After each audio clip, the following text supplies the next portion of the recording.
Acho que a maioria de vocês já sabe. Eu gostaria que a gente começasse orando pela Viviane, Dirley e pela Letícia. Ontem a gente recebeu a notícia de que, para quem não sabe, ela está grávida de gêmeos, e a gente recebeu a notícia ontem de que uma das meninas acabou falecendo. E ela está de 7 meses e a gente não sabe ainda qual procedimento vai ser adotado com relação ao feto. A gente não tem ainda notícias porque tudo depende de alguns exames. Então a família, é claro, está bastante abalada com o que aconteceu, o que é muito natural e normal numa hora como essa. Então eu gostaria que a gente começasse orando por eles, pedindo que Deus abençoe, console, conforte e que cuide da menina que está lá, que sobreviveu, e provavelmente na segunda-feira eles vão ter notícias com relação à realização de um parto antecipado ou alguma coisa nesse sentido. Então, por favor, nós vamos orar e gostaria de pedir que você orasse por eles que estão bem abalados com essa situação toda. Tá ok? Vamos começar orando? Senhor, nós agradecemos por estarmos aqui, agradecemos por essa noite. Mas de uma maneira especial nós queremos começar esse nosso encontro colocando diante do Senhor a vida da Viviane, da Dirley, da Letícia, da bebezinha. Que o Senhor cuide deles nesse momento de tristeza, de sofrimento. Que o Senhor conforte os corações. Que o Teu Espírito Santo cuide da vida de cada um deles. E que em tudo eles possam sentir a boa mão do Senhor, guiando, abençoando, cuidando e tratando deles com o carinho e amor que o Senhor sabe. Nós pedimos isso, confiados no Senhor, confiados no Teu amor e no Teu poder. Em nome de Jesus. Amém. Antes da gente falar sobre a lição de casa, porque eu sei que todos vocês fizeram a lição de casa como loucos, anotaram milhões de versículos, leram todos os profetas 3 ou 4 vezes. Então, antes de chegar, eu gostaria de falar algumas coisas antes, eu gostaria de ler alguns textos da Bíblia antes, para a gente então chegar nesses versículos que nós ficamos de anotar durante essa semana, desde a aula da semana passada, tá ok? Então a gente eu gostaria de abordar um assunto muito importante, mas para nós abordarmos esse assunto é preciso que a gente passe por alguns outros textos, e inclusive um texto que a gente vai começar, que nem está no Antigo Testamento. É um texto do Novo Testamento, e nós vamos usar esse texto para falar um pouco sobre a visão, ou a cosmovisão da igreja evangélica brasileira, e talvez da igreja evangélica no mundo todo. Então, para a gente começar, eu gostaria de pedir para você abrir na primeira carta de João, é lá no fim do Novo Testamento, primeira carta de João, capítulo 5, versículo 19. Esse texto, esse versículo é muito citado, é muito falado, prega-se sobre isso. Às vezes não apenas prega-se sobre isso, como em outras mensagens que não tem nem muito a ver com esse assunto é falado. Então eu gostaria que a gente começasse lendo para falar um pouco sobre a formação da visão da igreja e como o Antigo Testamento nos ajuda a mudar um pouco essa visão deturpada da forma como nós encaramos essa visão na Bíblia.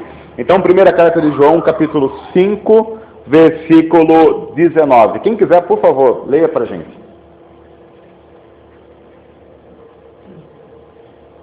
Sabemos que somos de Deus e que o mundo todo está sob o poder maligno. Ok. Esse texto ficou conhecido nas versões mais usadas em toda a história da igreja. E era um texto decorado por muitos, que era: o mundo jaz no maligno. Mais ou menos assim: o mundo está morto no maligno. Aí nós temos essa tradução que é a da NVI, que é minha tradução também. Sabemos que somos de Deus e que o mundo todo está sob o poder do maligno. Alguém pegou uma outra versão? Que fale um pouco diferente? Principalmente essa parte: o mundo está sob o maligno, debaixo do poder, é isso? Ok, o que mais? Essa mensagem fala que só o povo livre continua Nas garras do maligno. Como é que é? Só o povo do mundo continua nas garras do maligno. Ok. O povo do mundo continua nas garras do maligno. Ok. Aham. Mais alguma diferença? Não? Tenta explicar para mim esse texto. Principalmente se eu perguntar para você o seguinte: o que significa dizer que o mundo jaz no maligno ou o mundo está sob o poder do maligno? Que explicação você daria para esse texto? Imagine, por exemplo, que eu peguei a Bíblia pela primeira vez, eu estou na sua frente, você é um cristão, e eu falo para você, eu acabei de ler um texto aqui, eu nunca li isso, mas tem um cara aqui chamado João que escreveu que o mundo está sob o poder do maligno. O que significa isso? O que você diria para mim? Mas baseado no que você ouviu em todos os seus anos de cristianismo. Qual é a resposta? Eu penso que você está querendo dizer que todos os sistemas de todas as áreas do mundo, eles têm fundamentos no princípio do maligno. E por isso o reino de Deus é aquela pedra que vem e destrói toda a estrutura para reconstruir sem a ajuda de mãos humanas. Eu acho que nós vamos por aí. Ok, o que mais? Quem é de Deus, o maligno só tem ação se Deus permitir.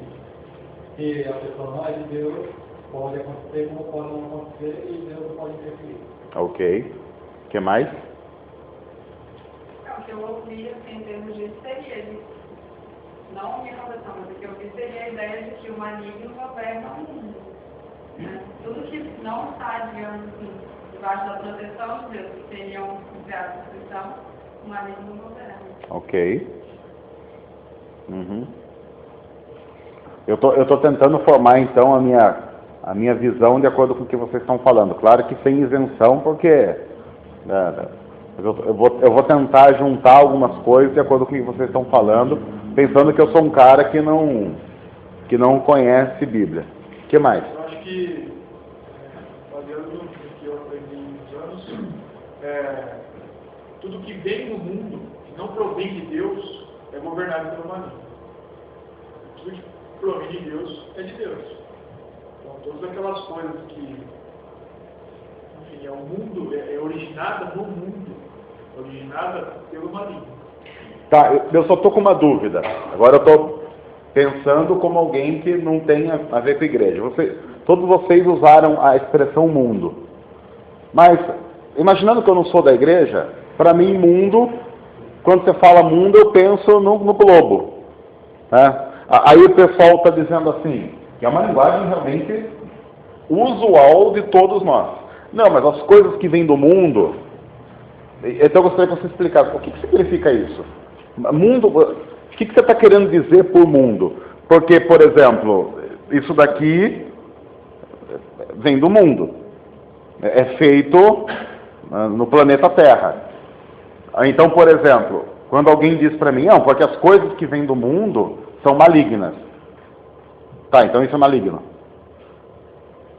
Pensa em termos de sistema. Tá, mas que sistema? Valores, A própria natureza humana é ruim. Tudo que vem do homem, só pelo homem, é ruim. Então tá. Então nós estamos falando de mundo, natureza humana ou sistema? Ou nós estamos falando de tudo isso, ou de nada disso? Isso para quem conhece vai entender que é sistema, né? Eu acho que olhando naturalmente isso, vai entender que é um sistema, né? Falando sobre o sistema. Mas eu acho que aí tem uma coisa muito mais profunda quando falar que nós somos Deus, que nós somos marcados para a vida e que o maligno não tem poder sobre aqueles que foram marcados pelo Espírito Santo de Deus, que acreditavam no sacrifício do Filho de Deus. Ok. Só que pro professor que está olhando aqui no live, que não entendeu o texto, ela está olhando como se fosse um texto falando sobre o sistema. Então, o que ele fala ali também é a gente tem bagagem para entender um pouquinho dessas coisas. Eu acho que tem que contextualizar a pessoa que está perguntando. Quando eu leio isso, eu entendo que o ser humano que está abaixo de Cristo ou em Cristo, ele cumpre o seu propósito, porque o ser humano foi criado com um propósito. E o que está fora de Cristo, ele frustra o propósito, não cumpre o propósito, por isso a vida é vazia e desordenada, vamos dizer assim. Então, tudo que essa pessoa faz, que vem do mundo, as ideias do mundo, os princípios e os valores, não cumpre um propósito eterno, mesmo que as coisas que ela faça faz sentido para aquilo. Tá, então a partir de tudo isso que vocês estão falando, eu quero fazer uma outra pergunta. O mundo é bom ou é ruim? Pensando em tudo isso que vocês estão falando, pensando desde sistema, ser humano, pensando no mundo agora que englobe tudo isso que vocês estão dizendo. É bom ou é ruim? Se tirar o ser humano da Terra, não tem maldade. Tira o ser humano da Terra, não funciona perfeitamente. Mas e as catástrofes naturais, que independem do ser humano? Não, mas isso daí não é ruim. Porque toda a Terra, ela tem o ciclo dela. E isso acontece devido a esse ciclo, que vai formar outra coisa vai nascer, outra coisa vai desenvolver ali. Então, tudo está dentro do ciclo. Não existe, para a natureza não existe coisa errada. Não tem catástrofe, não tem terremoto. Tudo está contribuindo com a formação de uma outra coisa. Então, peraí, Então, de acordo com o que vocês estão falando, eu estou entendendo o seguinte: o mundo em si, pensando na criação, pensando nas coisas que existem, ele não é ruim. O que é ruim é aquilo que o ser humano gerou, desde os sistemas até relacionamentos. É isso? O mundo é neutro, ele absorve a cultura dominante. Mas vamos por aí. Quem consegue vencer nessa questão do domínio caracteriza o mundo. Por isso o mundo já é maligno, porque tem mais pecadores não reconhecidos como pecadores do que pecadores convertidos. Então o mundo já é maligno. Ok. Se 70% do mundo se convertesse e pusesse em ação os valores pregados por Jesus Cristo, o mundo não estaria mais maligno. Ok.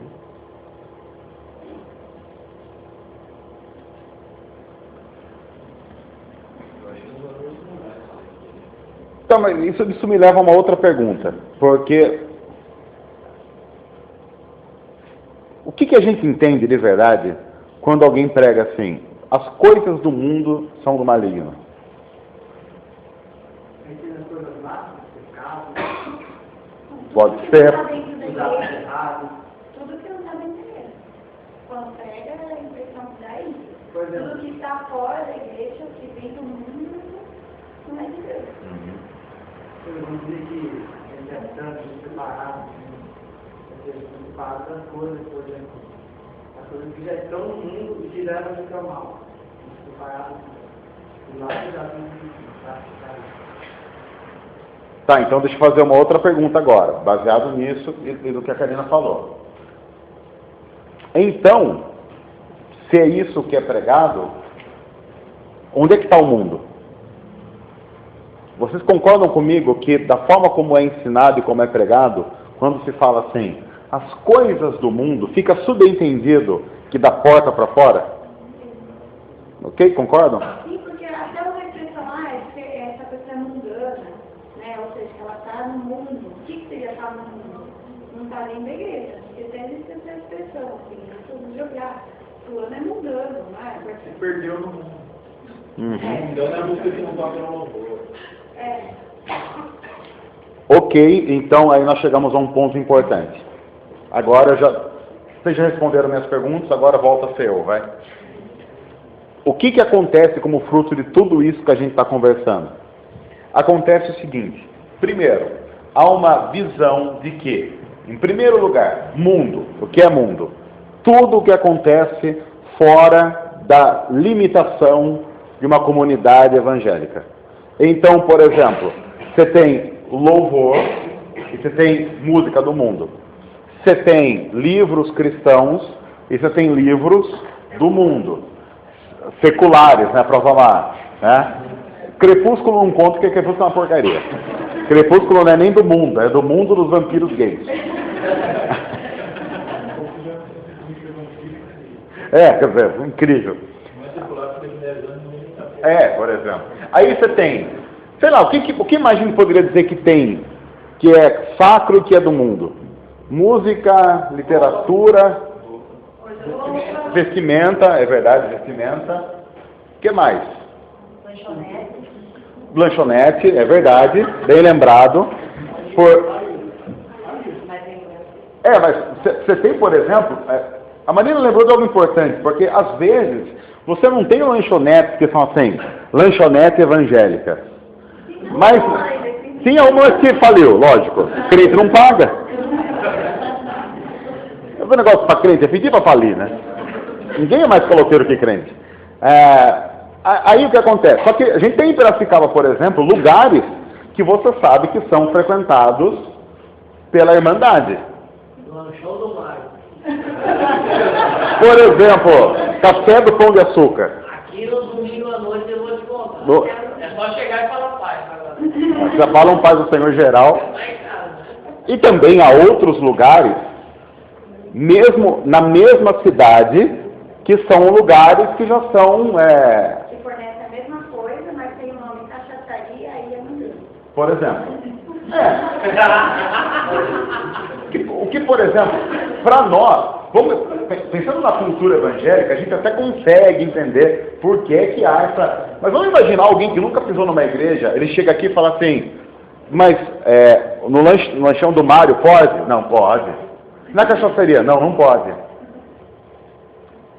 O que não vende no lanche do Mário, que vende na cachaçaria, que faz que um possa e o outro não possa? Mas o problema é a cachaça ou o álcool? Porque no lanchão do Mário vem cerveja.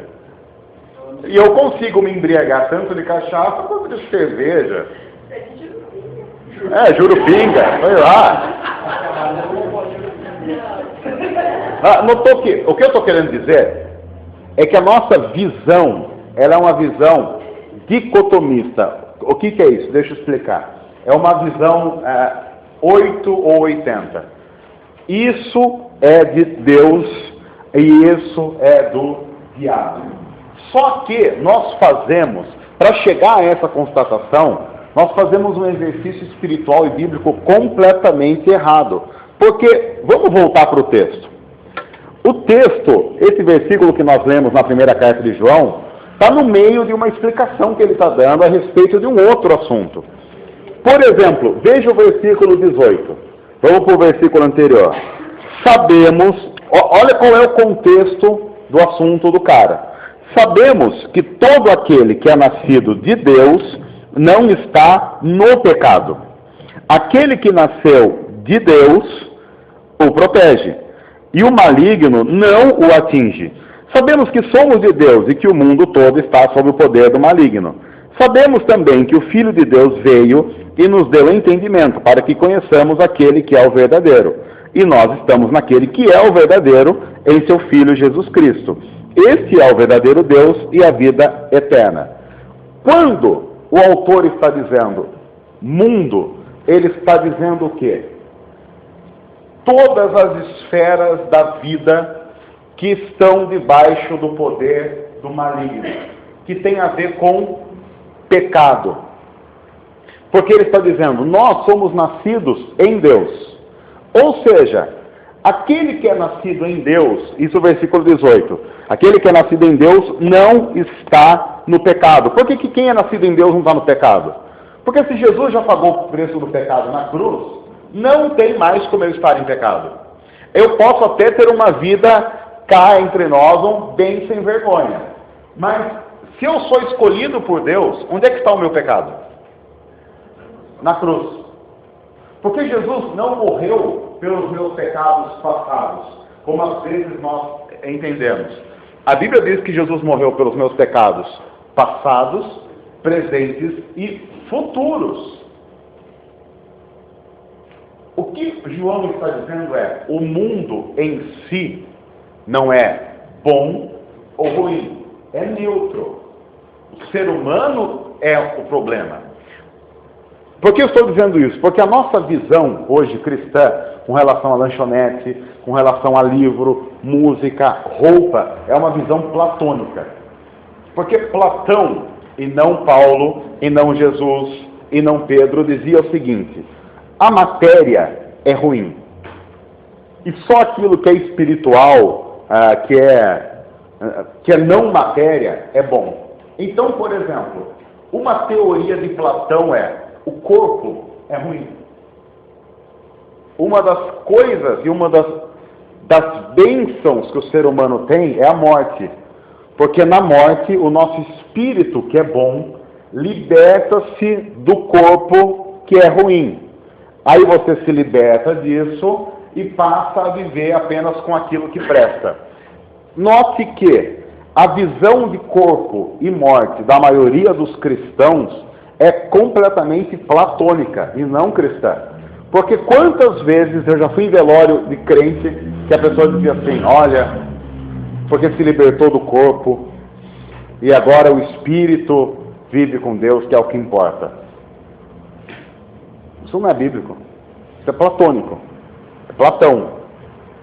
A Bíblia inclusive diz que uma das coisas importantes que Deus vai nos dar no novo céu e na nova terra é um novo corpo. Porque o corpo é importante. Porque tudo que Deus fez é bom. E uma das funções de Jesus é resgatar-nos a imagem de Deus conforme as coisas foram criadas lá no Gênesis. Inclusive o nosso corpo.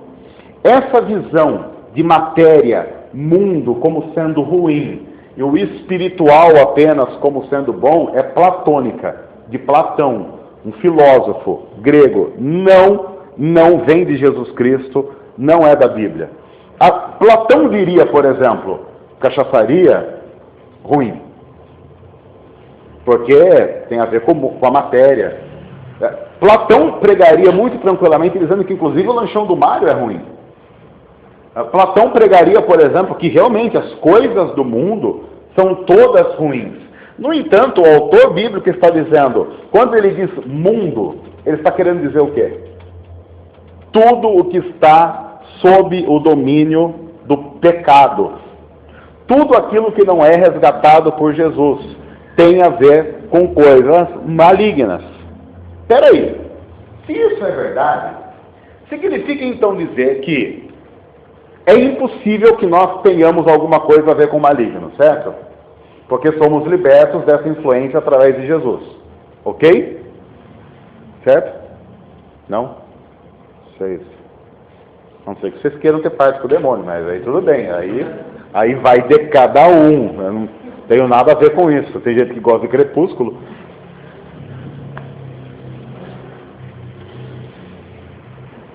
O que acontece com qualquer lugar, pelo menos a teoria bíblica, com qualquer lugar quando você chega lá? Pense o seguinte: o que determina se tal lugar ou situação é ruim é o quê? O domínio do pecado naquele lugar. E o pecado tem a ver com qualquer situação ou pessoa que não foi lavada em Cristo Jesus. No entanto, vamos pensar que está lá na cachaçaria e chega um cristão lavado no sangue de Jesus. A partir daquele momento que o cristão pisa lá, o que em tese, biblicamente falando, aconteceria com aquele lugar? Cai um raio.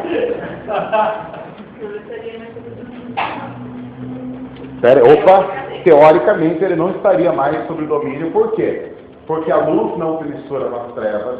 E onde a luz brilha, obrigatoriamente, isso é uma coisa normal. Você está na sua casa, desliga todas as luzes, apaga tudo, vai estar escuro. Se acendeu qualquer luz, a luz triunfa sobre as trevas. Certo? Então imagine que você chegou num lugar de trevas, você é luz porque você é resgatado por Jesus. O que acontece naquele lugar? Não, é mais trevas. Ele é iluminado. Que nome que a gente poderia dar para isso? Um nome assim bem espiritual. Ilumina, né? Ilumina. Eu acho que... Será que a gente poderia dizer, então, que de repente... nós estamos... É tudo ainda teoria, porque, claro que isso envolve como a pessoa como a pessoa vai exercitar essa luz. Beleza, a gente sabe de tudo isso. Mas vocês concordam que, teoricamente, se um crente chega na cachaçaria, a cachaçaria passa a ser um lugar santo?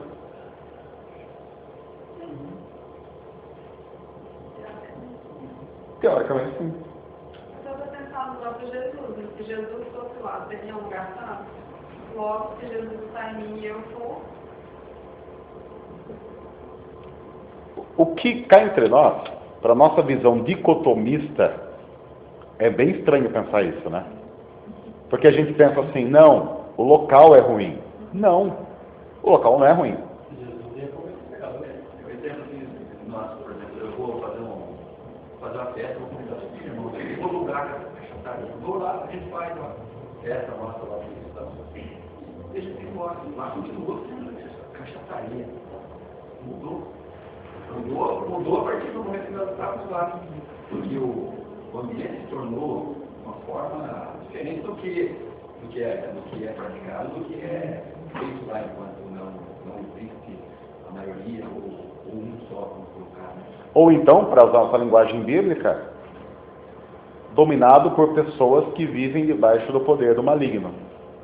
Quando aquele lugar deixa de ser dominado por pessoas que vivem debaixo do poder do maligno, automaticamente ele passa a ser dominado por pessoas que vivem debaixo do poder de Deus. O que torna aquele local, em tese, santo. Tem a ver com a questão do por que você vai naquele lugar, né? Lembra que eu comentei que nós apresentávamos numa comunidade em Santa Bárbara, isso há 10, 15 anos atrás, acho que até mais. E os pastores receberam, o pastor Teodoro, olha, estava orando, Deus pediu para que a gente formasse um grupo, a gente jejuasse, a gente orasse por isso, que a gente vai entrar no salão de festa no carnaval para evangelizar. Aquilo lá foi a coisa mais, no meio evangélico, o pessoal foi fazer, há 20 anos atrás falava uma coisa dessa, então, e até formamos um bloco para sair na rua com a comunidade do Santa Bárbara, do Estado. Ganhamos o carnaval, e foi uma coisa assim, fora do comum. Era a comunidade independente do Arcanjo Miguel. Não, foi demais, foi tremendo. E foi uma coisa assim, diferente. Agora, deixa eu até, para não ficar assim, a gente pensa, a gente está usando a cachaçaria, mas porque poderia ser qualquer lugar. Deixa eu inverter agora. Vamos pensar num templo. Qualquer templo de qualquer igreja. Um templo é um lugar santo?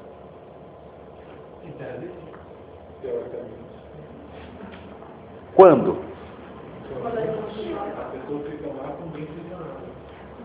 Mas só é possível um templo ser um lugar santo nesse sentido, porque você pode falar, não, mas santo é separado. Quando você chega, você vê que a estrutura física, ela está ali. A questão de igreja em si somos nós.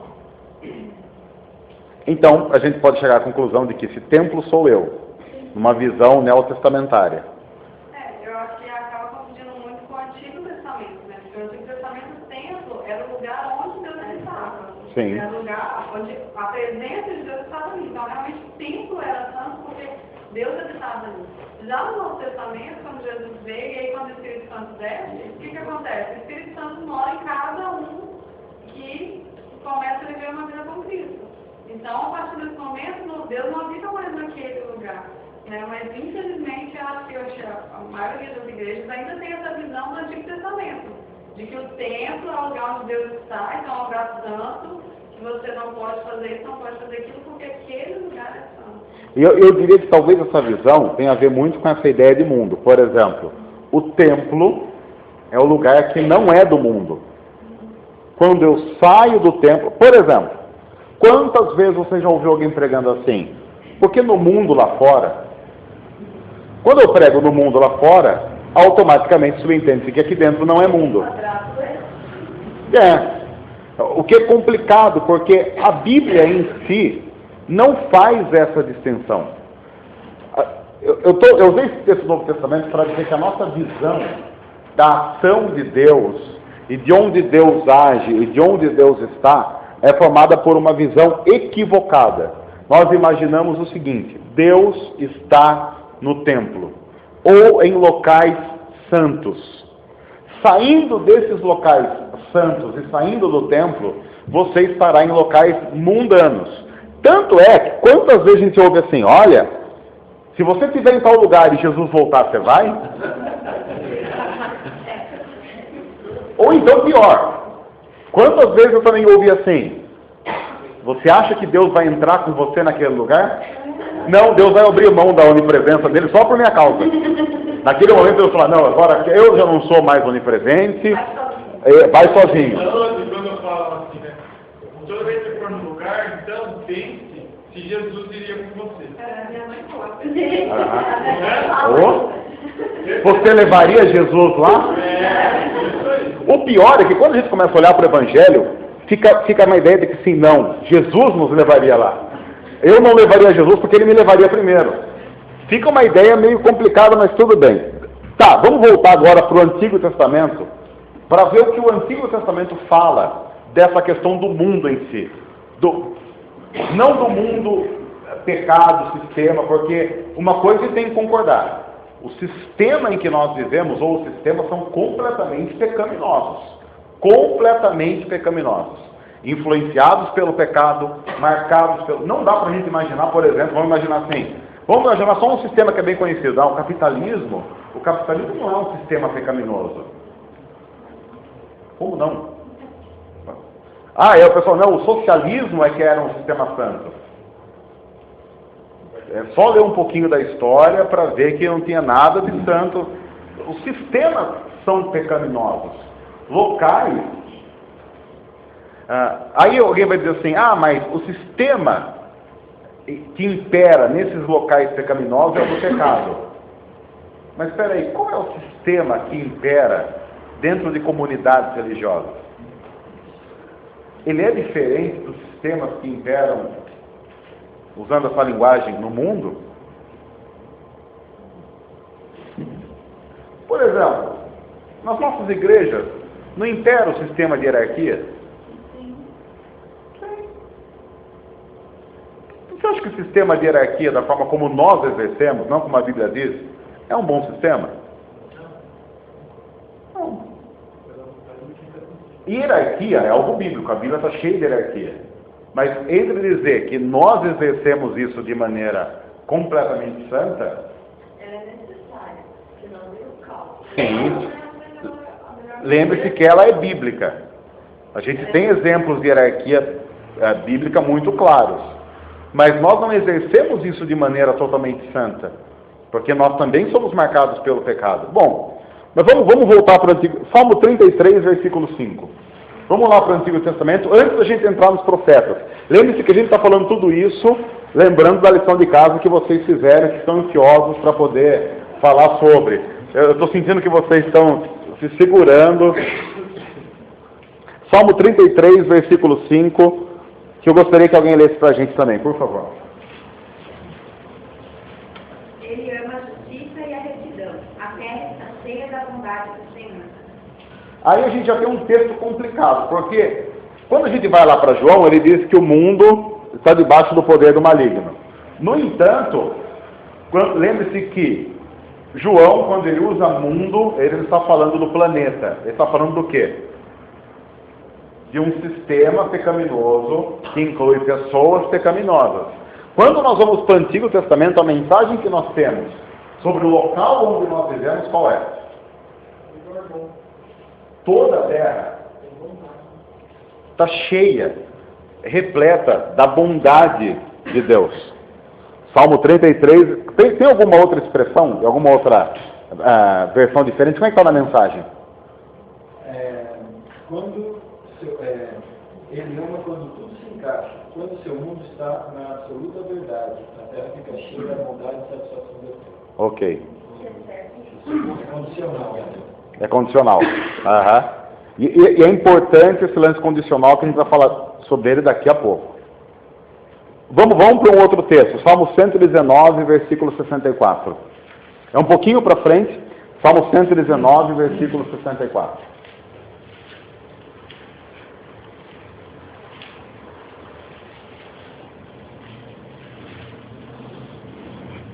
Quem quiser pode ler. Salmo 119, versículo 64.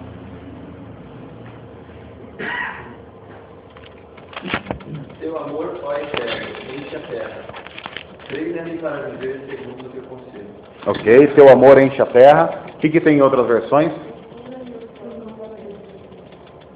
E o que fala sobre o amor de Deus? A terra está cheia do teu amor. Bondade também. Ok. Nós temos dois textos que dizem que a terra está cheia da bondade de Deus. Outro que diz que a terra está cheia do amor de Deus. E um outro que diz que o mundo está no maligno. E aí, o que a gente faz com isso? A gente, em primeiro lugar, vai ter que decidir o seguinte. Nós estamos num lugar bom ou num lugar ruim? Aí que tá. Você está no lugar bom. Aí que tá. Eu acho que Porque tudo foi criação de Deus. Ele que preparou tudo isso aqui. O lugar é bom. O homem também foi criação de Deus. Isso não era bom, mas foi como um fim. E isso que foi tudo. Daí por diante que se tornou ruim. Mas a criação em si, a matéria, o mundo, é bom isso, né? Ok. E a questão do ambiente também. Quem escreveu os Salmos, escreveu hinos para serem cantados não no mundo, serem cantados na igreja. Então, ele pode ter visto esse ambiente também. Quando a gente louva aqui, a gente fala, olha, Senhor, teu amor enche a terra. Aí quando você sai no mundo, você vê outra realidade. Assim, usando essa visão dicotomista. Sai para lá e escreve uma poesia falando, olha, poluição. E tem a forma como que você enxerga também. Quando você conhece de onde saiu tudo, você tem noção da grandeza de Deus. Você é grato por tudo isso. Então, sua glória, você tem noção disso. Você sai lá fora e vê um céu lindo e maravilhoso, você sabe que aquilo ali é a mão de Deus, é a glória de Deus. Você é grato por isso. Quando você não tem essa consciência, você nem se toca desses pequenos detalhes, vamos chamar assim, que não são. Mas as pessoas não se dão conta disso. Tudo depende do que você tem no seu coração, do que você acredita, do que seja Deus na sua vida. Então vamos tentar fazer um resumo então. Então vamos lá. Me acompanhe e me corrijam se eu estiver equivocado. Em primeiro lugar, a criação é boa. Ponto pacífico. Embora nós saibamos que o pecado entra e também deturpa a criação. Tanto é que lá em Romanos, Paulo diz que a criação geme esperando a manifestação dos filhos de Deus. É um texto lá de Romanos que Paulo diz que árvore, planta, animais, eles gemem esperando também a redenção, e é uma redenção que acontece através dos filhos e filhas de Deus, tá ok? Mas, essencialmente, nós temos uma criação de Deus que é boa. Por exemplo, a gente vai para o Salmo 19, e o Salmo 19 diz, os céus proclamam a glória de Deus, o firmamento anuncia a obra das suas mãos, e por aí vai, ok?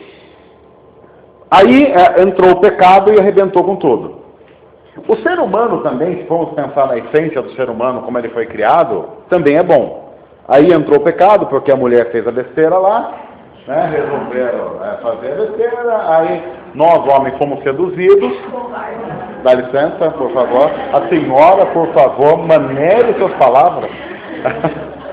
O homem foi um patife, que também não soube ali colocar a sua posição, acabaram pecando e aí a gente viu a bagunça que aconteceu.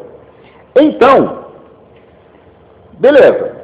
Só que aí vem Jesus, que pega todo esse negócio de pecado, toma para si na cruz, e a partir daí nós também somos regenerados.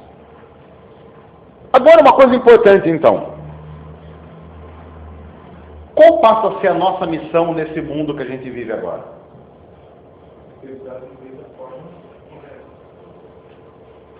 O que significa tentar viver da forma correta?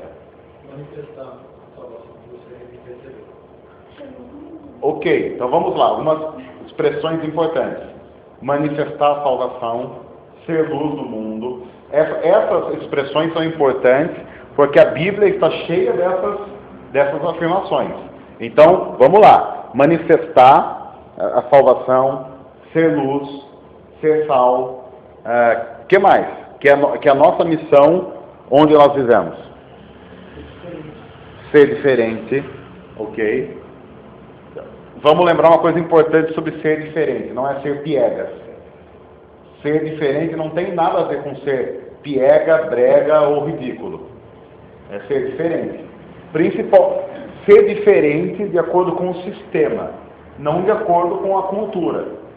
Desde que essa cultura não seja contrária aos princípios bíblicos. Por exemplo, estou falando de cultura, pensando roupa, essas coisas que a gente sabe. O que mais? O principal mandamento é ir e levar o evangelho. Ok, você tem um mandamento que vai englobar isso, de você ir e pregar o evangelho. Agora, tá bom, tendo dito isso, onde é que é possível fazer tudo isso?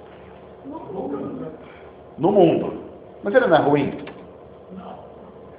Mas o sistema que o domina é pecaminoso. Você concorda comigo que, entrando em contato com sistemas pecaminosos, a chance de você se sujar com esse sistema é enorme? É por isso que Cristo já nos indicou. Então agora vocês estão dizendo então que eu até posso me machucar, mas isso... Não é você até pode, você vai, senhor. Ok. Você vai.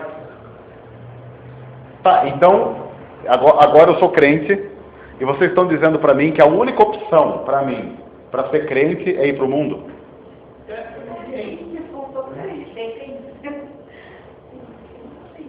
Não, então, eu tô só tentando garimpar o que vocês estão falando. Até para não me comprometer, porque está gravando, né? Como está gravando, eu não vou me comprometer, são vocês que estão falando isso. Mas volta.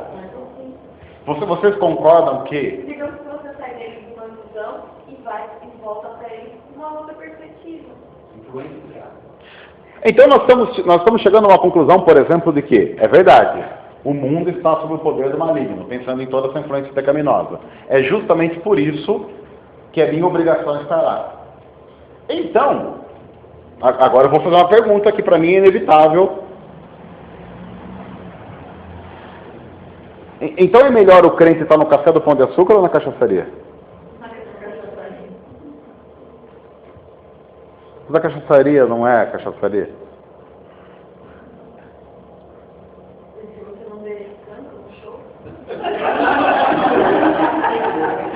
Eu estou partindo do pressuposto de manifestar salvação, luz, sal. Eu estou pensando em tudo isso que a gente já está conversando, porque esse é pressuposto, né? Até mesmo porque se você for lá com uma outra intenção, aí você não vai ser luz. Ok. Você não vai ser diferente. Até porque se você tiver com outra intenção, não vai fazer diferença se você está na cachaçaria ou no café de Pão de Açúcar, né? Talvez. Aham. Ou então numa igreja. Pode ser? Eu acho que eu vi uma frase uma vez e me marcou bastante, né? Qual o único motivo, por exemplo, uma pessoa decidiu seguir a Cristo e tal, recebeu a salvação de Deus. Qual o único motivo para Deus fazer assim, ah tá, pronto, né? Recebeu a salvação, então vou... Morre e sobe. Morre e vai pro céu. Só tem um motivo, pra gente mostrar para as outras pessoas, né? Porque senão não teria motivo. Senão, pronto, tá, recebeu a salvação, aceitou, né? Se converteu, pronto, vai pro céu. Não teria outro motivo, né? Eu acho que é justamente por aí. A questão é que, falando em termos de cultura da igreja, a igreja desenvolveu uma cultura muito mais dessa separação e de que eu não posso me contaminar com o mundo, e acabou incutindo isso mesmo na mente da gente, né? Eu ainda vejo muito resquício disso ainda, não, mas tal pessoa aí, não, mas andar com fulano, porque é o que a gente tem educado desde criança, né? Nessa diferença. Mas se não for isso, não tem esse propósito. Agora, claro que a gente está falando sobre coisas que, para mim são básicas. Frequentar ou não frequentar uma lanchonete, beleza. Agora eu quero voltar para a nossa lição de casa. E eu quero aproveitar esse lance de sistema e fazer uma pergunta. Esses sistemas pecaminosos geraram o que em nossa humanidade? Quais são os frutos dos sistemas pecaminosos que governam a humanidade? Então, alguém falou injustiça. Injustiça, vamos dar nome, porque quando a gente fala injustiça, é uma palavra que a gente usa muito no nosso país, a gente precisa dar um pouco de... Vamos dar um nome mais... que tipo de injustiça? E o que desumaniza? Deem para mim exemplos claros de desumanização. Corrupção, que gera o que mais? Fome, a falta de educação mesmo do povo, segregação. Opressão, segregação, fome, pobreza. Oi? Equilíbrio na ordem, Desequilíbrio parece uma coisa, inclusive, que a gente já se acostumou até, né? A gente já não fica mais desequilibrado pelo desequilíbrio, né? Porque é aquela coisa do lixeiro. O lixeiro consegue jantar no meio do lixo, porque ele já não sente o cheiro. Ele já acostumou com aquilo. Isso acontece conosco, por exemplo. Se morre um, a gente não liga mais. A gente só para ver a notícia de morte quando é chacina. Pode ver. A gente vê, por exemplo, assim, teve um acidente de trânsito em tal lugar, morreu uma pessoa. Teve um acidente de trânsito em tal lugar, morreram 20. Nossa! Você admira que já morre 100 pessoas numa guerra? Teve uma guerra, morreu 100. Ficou 3 anos para matar. Nossa, estranho, né? Que guerrinha micha. A gente aperta um botão e já morre mais gente. Então vamos dando nome. Pobreza, opressão, discriminação, segregação, marginalização, o que mais?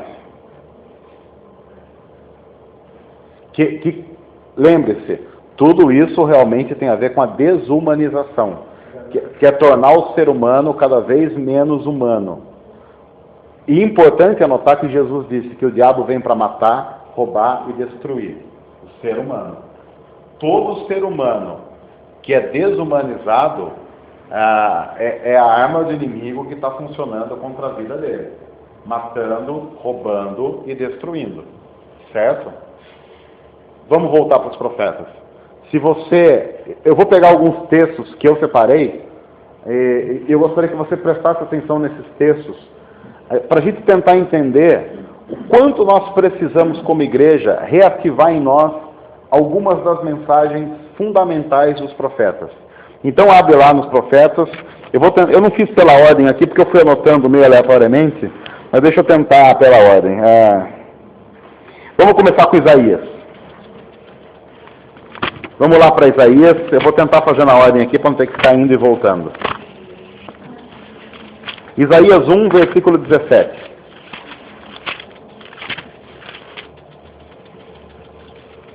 Isaías 1, versículo 17. Isaías 1, versículo 17, vou ler aqui na minha versão, diz assim: aprendam a fazer o bem, busquem a justiça, acabem com a opressão, lutem pelos direitos do órfão e defendam a causa da viúva. Bom, precisa de explicação? Está claro, né? Qualquer pessoa razoavelmente instruída entendeu o que o profeta quis dizer. Não é aquele tipo de texto que você fala assim, aprendam a fazer o bem. O que significa aprender a fazer o bem? Ou então um texto que você olha lá, acabem com a opressão, busquem a justiça. A gente pode se fazer de desentendido, de fingir que não é com a gente, mas o texto está lá. Vamos lá, na sequência, o livro seguinte é o livro de Jeremias. Dá uma olhada lá em Jeremias, capítulo 7, versículo 6. Jeremias foi o que eu escolhi para ler. Aham. Eu gostei do 6, 5:28. O 5:28 acho que eu não tenho aqui. Vamos pegar o 5:28 antes do 7:6, então. Lê pra gente, Tati, por favor. Eu vou ler na corrigida. Eu já não gostei o começo, aqui não gostei. Vocês são, eu já sei por que eu não peguei esse versículo. Eu lembrei por que eu não peguei. Obrigado, viu, Tati? Vai lá, 5:28. Engordam, tornam-se nerds e ultrapassam até os peitos na dos malignos. Não defendem a causa dos órfãos para que prosperem, nem tomam direito dos necessitados. Ok. Então vamos lá agora para 7:6, que é um que eu anotei, a Tati também anotou. Se você tem algum aí que está por perto, vai falando.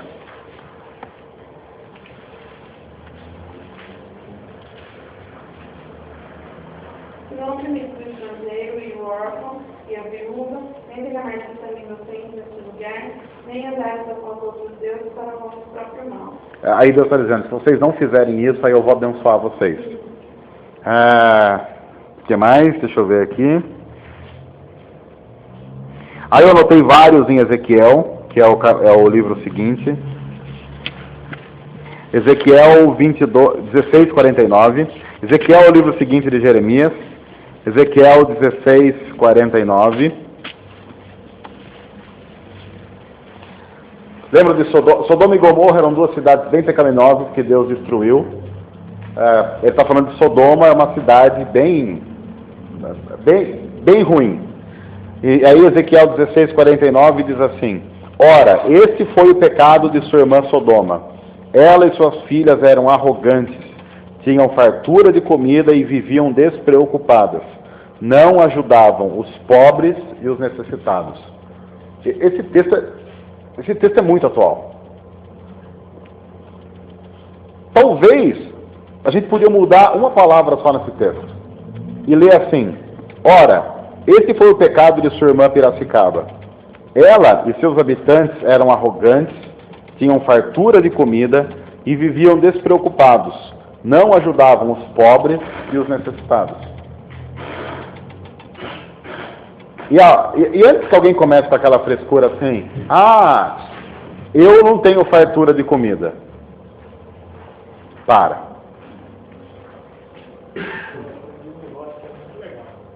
Fartura não é o que sobra. Fartura é aquilo que você tem e dá na medida. Isso já é fartura. Uhum. Você tem e deu. Tem. Isso já é fartura. Não está faltando. Então, é porque senão a gente fica assim, não, eu comi hoje, mas não sobrou nada. Comeu hoje, né?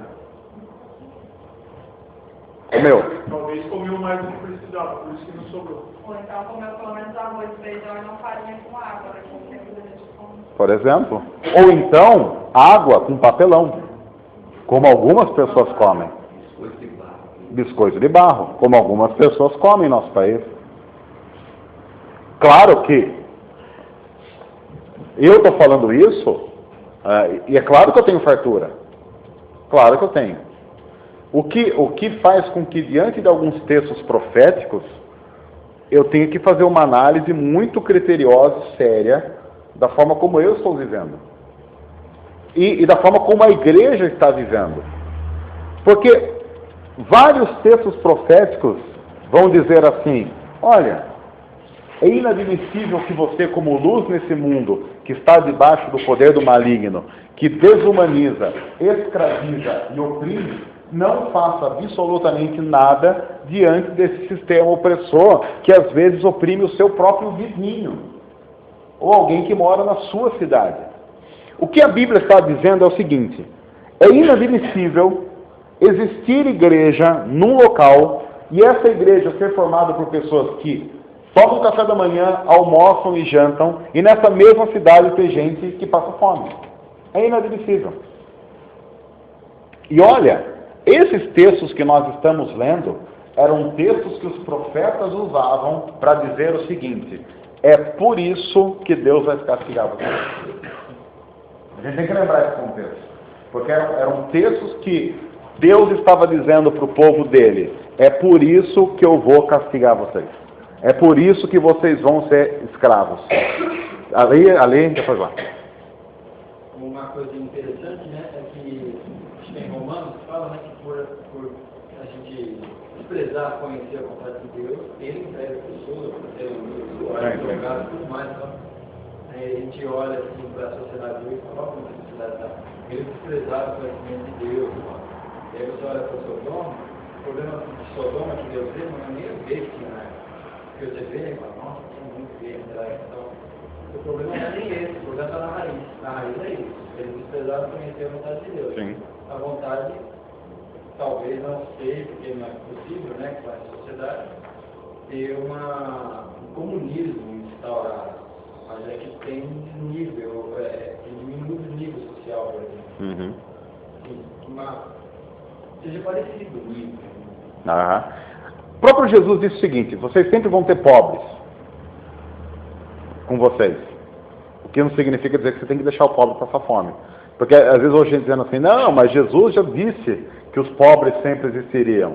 Daqui a pouco a gente vai falar sobre Jesus, porque Jesus é um cara interessante que vale a pena a gente dar uma resvalada no que ele fala. Eu ia falar desse texto de Isaías 17 que você leu, né? Aí eu dou quando até anotei aqui. Deus diz ao povo que está alcançado a sua religiosidade. Né? Então, antes, Deus fala, não quero isso que vocês estão fazendo. Né? E aí, no final desse texto, ele fala, quer saber, vai fazer isso, vai cuidar dos órfãos, das viúvas, dos pobres. Né? Então, é meio que Deus falando, vocês ficam presos dentro da igreja, né, fazendo uma adoração vazia, ao invés de sair e fazer realmente a diferença. Ok. Qual é a atuação do Espírito Santo? Hoje a gente diz assim, todo mundo tem Espírito Santo, é isso? Eu ouve a palavra, Ok. não sei como que é. Mas antigamente, eu sempre ouvi dizer assim, que algumas pessoas que eram usadas. Sim, é verdade. E as outras pessoas não tinham isso. Não. Então o sentimento deles para com as outras pessoas é diferente do que é hoje ou não? Não. Eles estão falando assim, tome conta dos órfãos, das viúvas e demais. É diferente? Isso? Não. Com relação a esse cuidado social, não. O mesmo significado daquela época é o significado hoje. Inconsciência de pessoas. Tinham. Aham. Até porque havia leis civis muito sérias com relação ao cuidado com os desfavorecidos. E o povo sabia disso. E eles, quando eles iam nos tempos da sinagoga, nas comunidades, ouviam tudo isso. Ouviam. Aham. Porque essa mensagem no Antigo Testamento é muito presente. Deus sempre deixou muito claro para o povo dele que o cuidado com os marginalizados, pobres, desfavorecidos, era um compromisso que fazia parte desse lance de ser luz.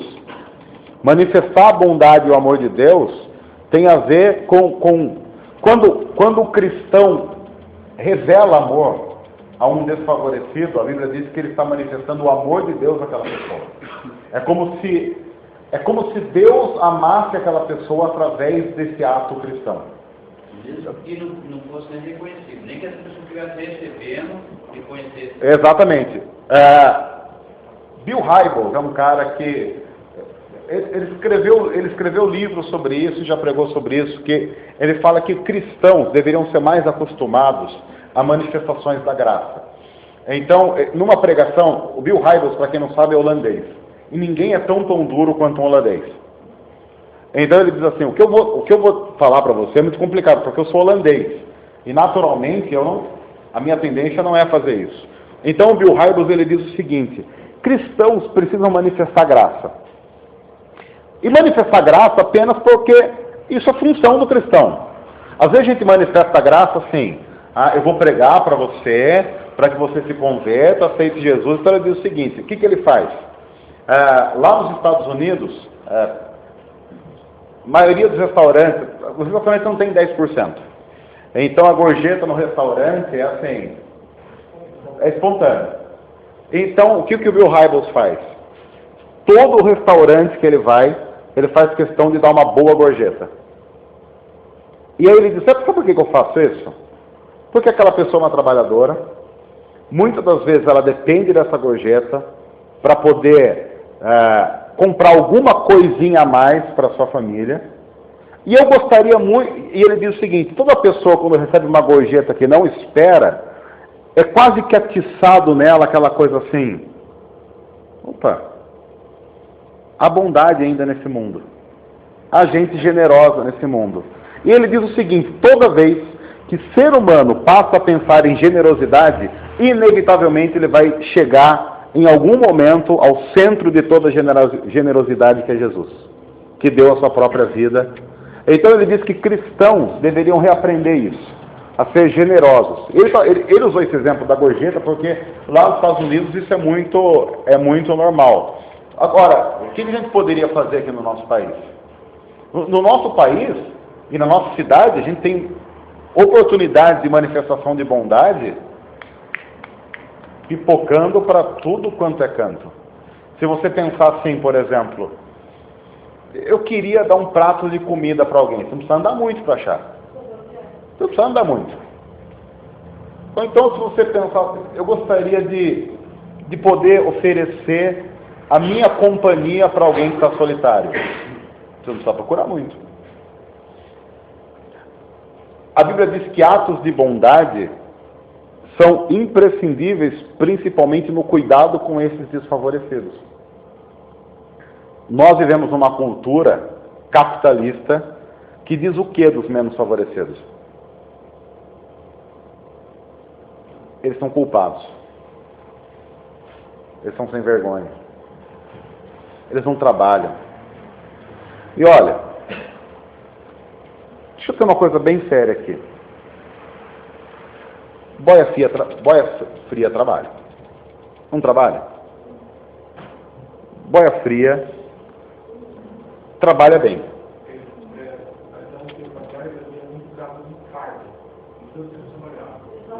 Exaustão. E ganha bem.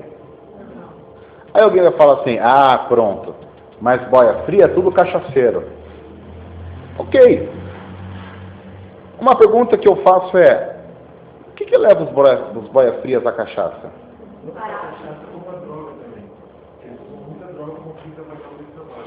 E outra coisa, o cara está a 3 mil quilômetros da família,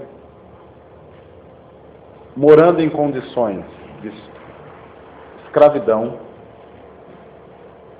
sabendo que ele vai ter que acordar antes do sol nascer, trabalhar que nem um burro de carga o dia inteiro, para ganhar. E aí, ouvi uma vez alguém falando assim, você não sabe, a maioria vai comprar som para colocar em casa.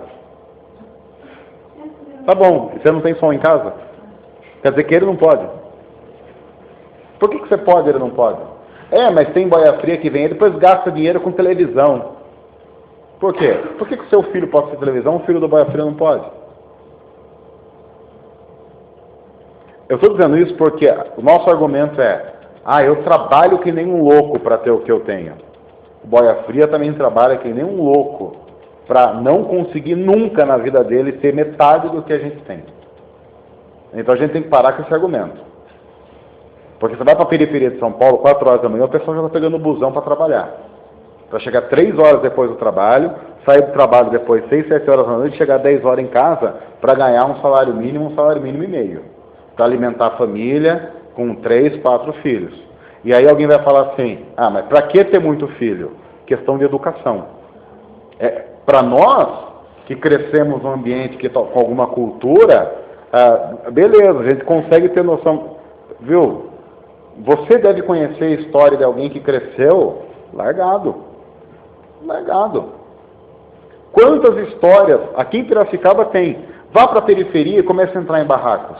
Você vai encontrar crianças de 1, 2, 3, 4, 5 anos que estão lá. Uma cuidando das outras, porque o pai e a mãe têm que trabalhar. E não tem que deixar. Porque nós vemos uma cidade que não tem creche para todo mundo. Embora o nosso governo diga que tem. Não tem. Agora imagine que você é mãe, das mulheres que estão aqui. Você é mãe, você tem 3 filhos. Você tem que dar comida. O seu marido, por algum motivo, foi embora, sumiu e deixou você com as 3 crianças. Você não tem um parente. Você não tem creche. Ou então a prefeitura dá creche para você. Mas você mora nesse canto da cidade, a creche fica lá do outro lado. O que você faz?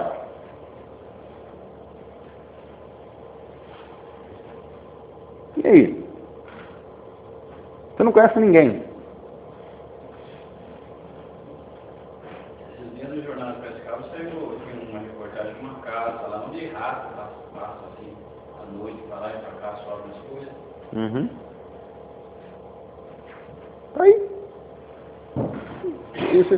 Isso não é raridade na periferia.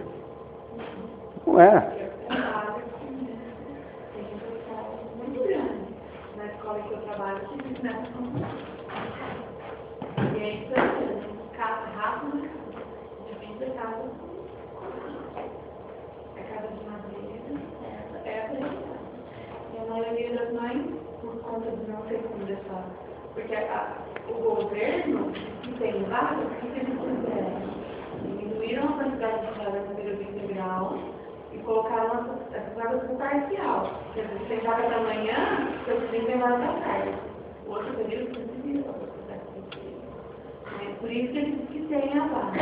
E aí as mães não vão trabalhar. E aí por isso não fazem vagabunda. Porque não vai trabalhar, porque manda a criança para a creche e não vai trabalhar. Porque não tem como deixar o outro filho que não conseguiu a vaga. É complicado. Uhum. Eu acho que essa questão não é tão simplista como vendem por aí, né? Não, nem um pouco. Porque quando a gente vê a questão sendo vendida por ele, é bem simplista, né? É. Ah, deixou o filho da creche, não foi trabalhar, que vagabunda. Isso eu falo da minha realidade, porque a Ju tem outra realidade, a Lu tem outra. Nós temos o mesmo, trabalhamos igual. Cada bairro tem uma realidade, eu falo da realidade do bairro que eu trabalho. Que é lá no Horizonte. Ok. É que eu acho que realmente o mundo está sob o poder do maligno, que tem a ver com o pecado. E nós estamos brigando como igreja por aquilo que não tem a ver com o domínio do maligno. Nós estamos brigando com a capa e não com o touro. E a gente está brigando com a capa. E olha, ninguém aqui é rico e milionário. Mas para pensar no que você tem. Eu sei que não é muito. Ninguém aqui é milionário. Mas viu, o que você tem tá bom, tá? Vamos ser bem sinceros. Talvez comparando com a Europa, mas vamos comparar com a nossa cidade. E eu, sinceramente, eu não me lembro de rato passando em casa. Quando passa, a gente assusta, porque não é normal. Eu acho que cada um aqui vai poder escolher o que vai querer comer na hora que chegar em casa. A Vivi trabalha com uma outra área do pessoal marginalizado, que é o pessoal das doenças sexualmente transmissíveis, que também foram completamente abandonados pela igreja. Completamente abandonados. E claro, por uma questão assim, mas esse pessoal está doente assim porque é uma vida libertina. Vamos supor que 100% fosse. Não é. Porque você tem criança, você tem mulher que contraiu AIDS do marido, mas vamos supor que fosse, vai? Quer dizer que é motivo para a igreja virar as costas? Eu acho que não. Lá tem os dois lados da moeda. O que é discriminado e o que para de tratar porque a igreja não deu curar. Ele acaba morrendo porque não tratou. E não é assim. Aham. Então atrapalha os dois lados. É interessante porque aí você tem a inoperância da igreja que quando resolve operar, opera errado. Marquês, uma igreja, assembleia, que eu fiz parte, eles só olhavam os cavalos, guardavam lá. Aí o que acontecia? Alguém precisava. Aí pegava, eu cheguei a ver isso, pegar e dar seus cavalos para a pessoa do mês passado, que o feijão já estava ruim, enquanto guardava o pão lá. Aí pegava aquelas coisas do mês passado e dava para a pessoa, coisa bichada. E a coisa boa ali. Aí o mês que vem estava bichado isso aqui e dava para outra pessoa. A igreja faz isso. As igrejas fazem isso. Eu não sei se isso aconteceu, não, se é verdade ou não, mas o espaço de fato que fica, não sei, desse lado, né? Parece que a quadrangular comprou. Se não me engano, comprou, não sei se alguém sabe. uma pessoa que disse para mim isso aí. E eu pensei, nós que vamos, depois para eles comprar isso aí, para pegar pessoas que vão por lá, mas vão fazer isso. O que eles vão fazer com esse espaço das convenções, como a Assembleia fez lá? A Assembleia pagou, eu lembro que eu fazia parte lá, pagaram 5.000 cada por dia. Ficaram lá 3, 4 dias. Isso a igreja hoje, ela não se incomoda com nada disso. Está elegendo quer eleger o Dilma aí como prefeito.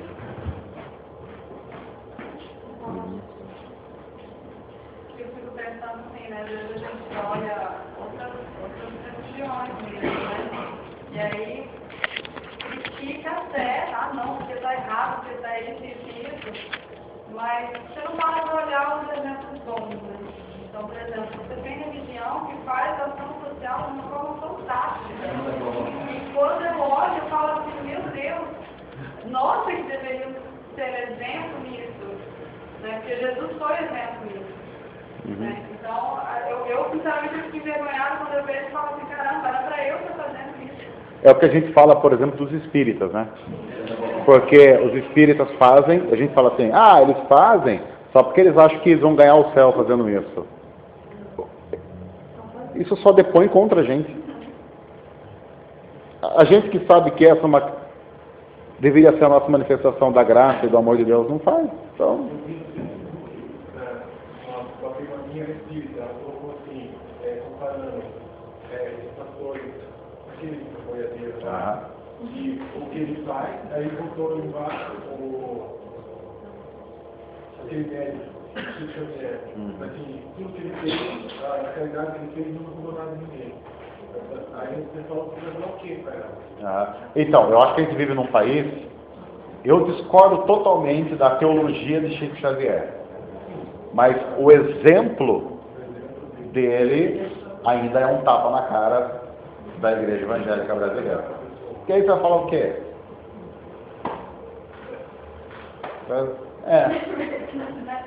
Você falando de religião, né? Às vezes a gente confunde as coisas, porque o Tiago deixa bem claro. A religião verdadeira não é um negócio, um sistema. A religião verdadeira é uma ação. Alimentar órfãos e viúvas. Alimentar órfãos, cuidar de viúvas e necessitados. Bom, eu fico meio contente, meio bravo quando eu vejo algumas coisas do tipo que eu vi domingo agora. Bom, não sou muito fã, não curto muito, mas assisti o Café Filosófico. Eu vi lá um filósofo, historiador, um monte de coisa, e cara, ele estava falando sobre o ódio, a xenofobia na Europa, mas ele trouxe aquele negócio só faltou ele falar Jesus, porque o resto ele falou tudo está implícito no ensinamento de Jesus. Né? E ele falando contra o ódio, ele fala, olha, remédio para o ódio é conhecer a história do outro, é você se envolver com o outro. E aí, assim, eu fico contente de ver que tem gente acordado, mas fico triste de ver que o cara não conhece, ou não conhece, ou não aceita, não quer falar de Jesus, né? Não é um dos nossos seguidores. Prazer falar de Jesus. Não dá raiva porque você vê que os que falam a nossa língua não praticam a religião verdadeira. Eu tenho muitos outros textos aí, mas não vai dar tempo da gente ler. A gente vai voltar para alguns deles semana que vem. Tem algum texto que você queira compartilhar, tá? Se tem algum aí, você queira passar questão, que não fale de engordar? Não, porque Eu lembrei de tudo que a gente está falando aqui, lembrei daquele texto onde Mateus 5, 31, que fala da vida eterna e do castigo eterno. Para os modos das ovelhas. Ele fala, então, dirá o rei aos que estiverem em sua direita, vinde bendito do meu Pai, para subir a herança do reino que você está preparado desde a fundação do mundo. Pois que me fome e desse de comer, me sede e desse de beber. Era prazer e bem hospedado. Estava nu e me vestido. Tive enfermo e me visitava. Preso e fosse viver. Então perguntaram a Jesus, Senhor, quando pedimos em fome e quisemos de comer, e quando o Senhor teve sede e quisemos beber, e quando pedimos for assim e hospedamos, ou o número de enfermos, e quando vimos enfermos e presos e convertes, ao que ele respondeu ao rei, em verdade, quando fizesse a um desses meus pequenos irmãos, a minha fizesse. E a mesma coisa acontece com os que não fizeram. Né? Ele diz, eu tive fome, tive sede, vocês não deram de comer, de beber. Mas quando é que foi que a gente negou comida e bebida para você? Quando negaram a um desses pequeninos. Tem um romano também que fala, não se amoldem ao padrão deste mundo, mas transformem-se pela renovação do mundo, para que sejam capazes de experimentar e comprovar a boa, agradável e perfeita vontade de Deus. É Romanos 12:2.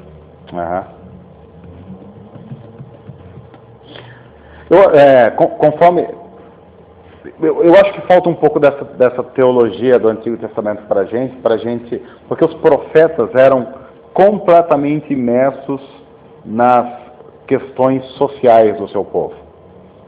Eles vivenciavam a vida comum do povo. Eu acho que é claro que para a gente fazer isso, a gente suja a mão. Não imagine você que ao lidar com marginalizados, pobres, necessitados, você não vai se sujar. Vai. Eu não estou falando de sujeira física. Outra coisa, toda igreja que resolve mexer com essa estrutura, mexe em vespeiro. Porque poderes políticos se alimentam dessa estrutura. Porque não interessa para poderes constituídos acabar com isso. Porque isso é celeiro de voto. Isso é celeiro de manipulação. O que eu quero instigar em você é que você volte para casa, em primeiro lugar, grato por aquilo que Deus deu a você. E reconhecendo o que Deus deu como fruto da graça dele. Em segundo lugar, pensando o que você, como servo dele, pode fazer para mudar um pouco dessa situação. E eu quando falo disso, nem falo em grandes movimentos. Porque grandes movimentos, eles se tornam lentos, complicados. Eu penso em movimentos quando cristãos como nós fazemos o que podemos fazer onde nós estamos. Porque vamos imaginar o seguinte, a igreja evangélica brasileira, segundo dados do IBGE, tem hoje 40 milhões de pessoas. Eu acho que se 40 milhões de pessoas resolvessem manifestar graça amanhã, o nosso país acho que melhoraria da noite para o dia. Você não acha, não? Se fosse uma pessoa só, que atingisse outras Só? 40 milhões. Só? Não precisa mais que isso. Não precisa. E outra coisa, desculpa, pode falar, só a representação política que hoje tem. Daria para fazer uma grande mudança. Daria. No entanto, a bancada evangélica no Congresso é uma cambada evangélica. Não é bancada nem aqui. Uma coisa que é interessante a gente prestar atenção também, foi envolvido com o projeto lá e tal, enfim, não tem como você fazer a obra de Deus sem uma ação social. Isso não existe. Porque está implícito. Aliás, está explícito. Então isso não existe. A obra de Deus sem ação social não existe. E quanto mais você se envolve, onde mais você conhece a Deus, você vai se machucar, você vai se frustrar. Muitas vezes porque você quer manifestar o seu desejo. Mas Deus vai te dando tapa na cara, vai te mostrando o que é que Ele quer que você faça. E é assim que a gente aprende. A gente só aprende caindo, batendo a cabeça, tomando tapa na cara. Enfim. Se eu mandar no deserto, eu lavo o lado desse seguinte. E eu penso assim, quando sobra coisa na sua casa para acontecer, sobra para você, você come. Mas foi uma conta mal feita, ou alguma coisa assim. Você tentou garantir uma coisa, é uma bobagem. Vou citar um exemplo bem bobinho que aconteceu esses dias atrás. Esses dias atrás o Gabriel tirou essa operação, mas quando começou a colocar esse parquímetro, eu fui com o meu amigo resolver um problema lá, meu sócio resolveu um probleminha. E era coisa que ia demorar pelo menos 2 horas. Aí fui lá, tirei R$2 lá, Chegamos, resolvemos em 3 minutos. Aí, o Roberto já entrou no carro, foi embora, eu falei, só um pouquinho, peguei o papel, ele deu certo para sair, já deu certo para encostar quando falava. Aí eu fui lá no vidro do carro, entreguei o papelzinho para ele, e falei, ó, aqui, ela você aproveitar, tem quase 2 horas. Ele olhou para mim assim, estranhado, falou, o que você ganha com isso? Meu Deus, senhor, sabe por quê? O que eu ganho com isso? Né? Mas assim, o cara ficou assim, chocado com... Ninguém nunca fez isso, talvez, para ele. Né? E eu, depois disso que eu fui pensar, pode ser que esse esperto ele ia fazer isso por alguém, qualquer hora, cara. Dias atrás eu ia fazer a mesma coisa, a mulher ficou olhando e rindo de uma coisa, assim, no vídeo do carro, dando risada, como se tivesse visto um palhaço. E às vezes você faz um pequeno gesto, assim, uma coisinha que até ia sobrar para você, né? Estamos falando agora da sobra, né? Mas você consegue repassar isso para alguém que está precisando, e a pessoa não entende, você não entende que fez aquilo, mas aquilo vai mover a generosidade no coração. A gente está falando da sobra, mas talvez a gente pensasse só na sobra já ia fazer uma mudança, não? Só a sobra já faria uma mudança enorme. Nesse sentido de fazer algo pelo outro, né, sem esperar nada em troca, que ele falou, e eu lembrei de um filme que eu assisti, não sei quando já viu, A Corrente do Vento. É um filme muito lindo, que um menino, uma criança, resolve fazer alguma coisa para 3 pessoas, e aí troca a única coisa que ele queria que cada uma dessas pessoas fizesse algo para mais 3 pessoas. Né? Então, eu fico pensando assim, para mim é um filme como uma inscrição, né? Porque é o que Jesus falava, né? De você fazer o bem para o próximo simplesmente para ajudar, simplesmente para que isso multiplique. E que a graça de Jesus é uma inscrição. Ok. Ok, pessoal? Hoje é dia 12, que significa dizer que essa é a nossa antepenúltima aula desse módulo. A gente vai entrar na fase final na semana que vem penúltima aula, então já está acabando e deu para a gente caminhar bem aí esse módulo. A gente tem um módulo do Novo Testamento que começa já em agosto, e aí provavelmente na semana que vem a gente já tem informação já, pré-inscrição, então tá ok? Aí, lição de casa, leiam a Bíblia. Pronto. Lição de casa, se eu conseguir fazer o bem para alguém e manifestar graça, já está bom demais. Já está bom demais, né? Sei lá. Eu conheço pessoas, eu conheço cristãos que fazem parte daqueles doutores da alegria. É um trabalho fantástico, fantástico. Eu conheço cristãos que, assim, a manifestação de graça dele é ir lá no Lar de Velhinhos bater papo. Eles vão lá, bater papo. Não custa nada, a pessoa pensa, beleza, eu vou lá. Vamos lá bater papo com pessoas que estão lá, sem família, sem ninguém, vamos lá bater papo, ouvir conversa, gastar um tempo. Tem muitas formas de a gente lutar contra essa desumanização. O que eu gostaria de instigar você é pensar no que Deus vai colocar no seu coração para que você humanize mais o local onde você está. Pensando em ações práticas, pequenas, que de repente, vamos pensar nessa coisa do cartão do carro, alguém pode pensar assim, não, custou R$2. Não, ele já tinha gasto R$2. Não custou nada. O que você ganha com isso? Não, eu não ganho, mas você ganha. E o ato está no fato de você ganhar, não de eu ganhar alguma coisa. Eu fico louco quando eu vejo esses cartazes assim de bicho que foi... bicho que está sendo procurado, e o pessoal coloca assim, recompensa.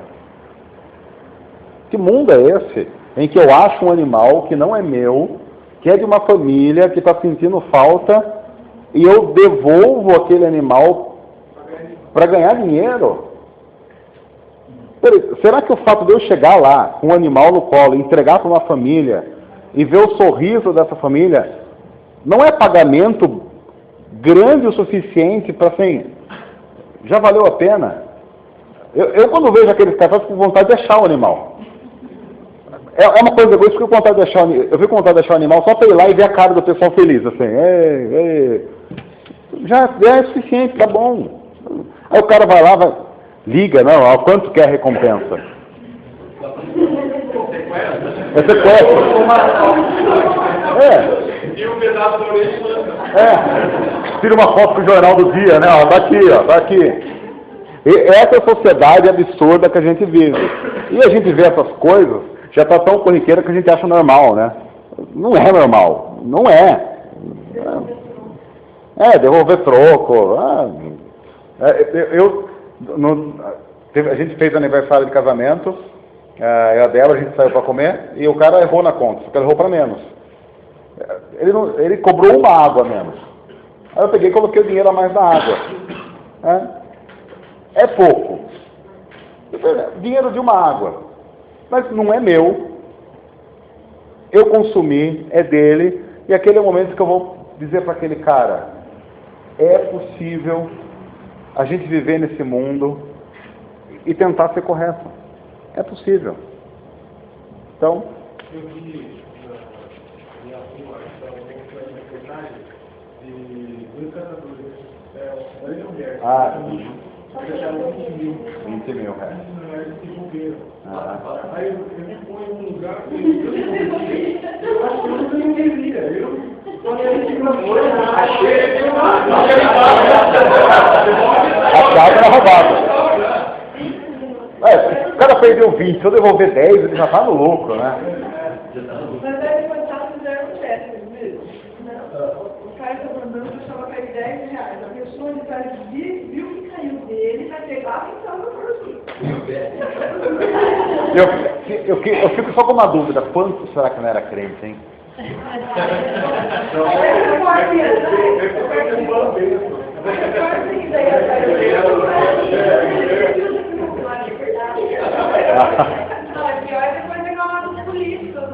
Não, é. Seu Maluf? Tem um cara que estava trabalhando comigo, a gente estava fazendo a mesma obra, aí ele ouvia aquelas músicas bregas, o cara crente, né? Nossa, velho, pior. A irmã que tinha voz igual do Sandy cantava. Aí eu falava da música brega dele, falou, meu Deus, hein? Aí eu vi no portão assim, ó, pegou o carro do casa. Aí pegou bem na quina, assim, amassou, né? Aí eu não falei assim, fecha logo. Aí entende, ó. Canta, irmã, canta. Aí eu falei pro dono da casa, eu falei, bati o portão no seu carro.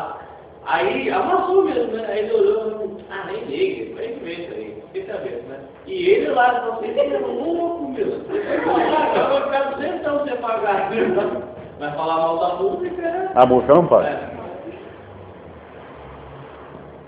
Você não falou para ela o que ela tem que fazer, que ela tem que se apresentar? Você não falou para ela? Eu acho que esse relacionamento, não sei não. Eu acho que, não sei, não. Você tem que falar o nome de quem você não gostou aqui, quem eu disse que você faz. Não tem como nada como ele. Sério?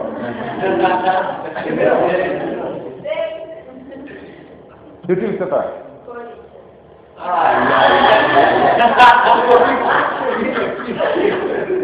Aqui é Corinthians, mano. Vai, Corinthians. Olha, eu quero parabenizar o Palmeiras, quero parabenizar, que ganhou essa Copa do Brasil da Série B. Quanto não sabe o que vocês comeram? Olha que melhor, né? Não estou batendo no peito, campeão, Copa do Brasil. Não, quem nunca ganhou foi São Paulo. Nunca ganhou. Nem por isso ele gosta do próximo. É mesmo, não tem também, nunca comeu, como é que você não vai? O que é isso? E outra coisa, já que ele falou isso, eu quero parabenizar o Santos, que foi campeão paulista esse ano, os santistas que estão aqui. São Paulo, parabéns por não ser campeão. Eu quero parabenizar o Palmeiras por ser campeão da Copa do Brasil, bicampeão da Copa do Brasil. Quero parabenizar, claro, invicto, o Corinthians, que foi campeão da Libertadores invicto, e o São Paulo, que vai ter show da Lady Gaga no Morumbi. Então, cada um com o que gosta, né, gente? Em prol da reforma, Lady Gaga. Vocês vão no show da Lady Gaga? Não. Porque é pequeno? Não tem, mas tem essa ordem, a senha? O título vale mais que ganha antes?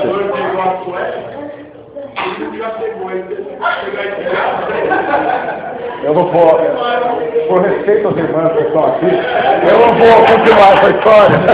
Apenas por respeito às irmãs. Vamos tentar, vamos orar? Olha, estou perguntando onde vai ficar guardado no troféu de Já levaram. Que é nós, mano. A casa dos irmãos, né? Você não fique falando muito isso, você não fique falando muito, que nós roubamos até os 6, hein? Vocês guarde bem, porque eu vou te dizer, viu? Se a fiel se mobilizar, rapaz.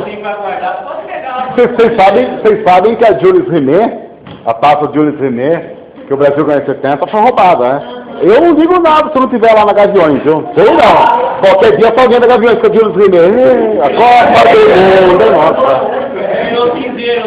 Eu fizeram, verdade. Ok, pessoal. Lembrem-se de orar pelo delay com a Vivi, por favor. Não se esqueçam.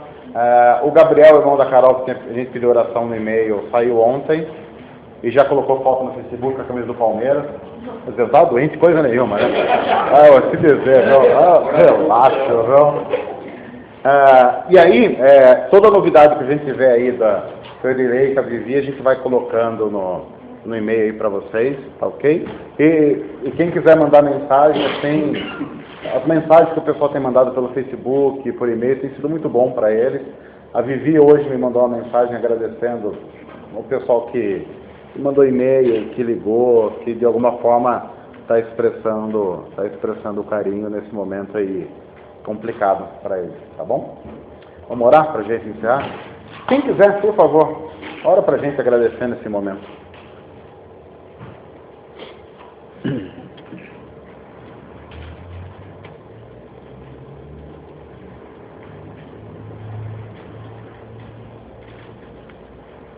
Deus agradeço pelo momento que tivemos aqui, tudo que possa servir para edificar nossas vidas, possamos realmente demonstrar o Evangelho, não somente com palavras, mas principalmente com atos, porque muitas vezes é pregado que apenas a palavra é suficiente, mas seguindo a Bíblia, vemos que muitas vezes o ato é muito mais necessário do que simplesmente a palavra.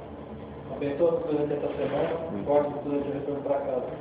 Agradeço por tudo e não muito aqui na mão do Espírito. Amém. Amém. Valeu, pessoal. Muito obrigado. Até domingo tem série Parábolas aí, para quem estiver.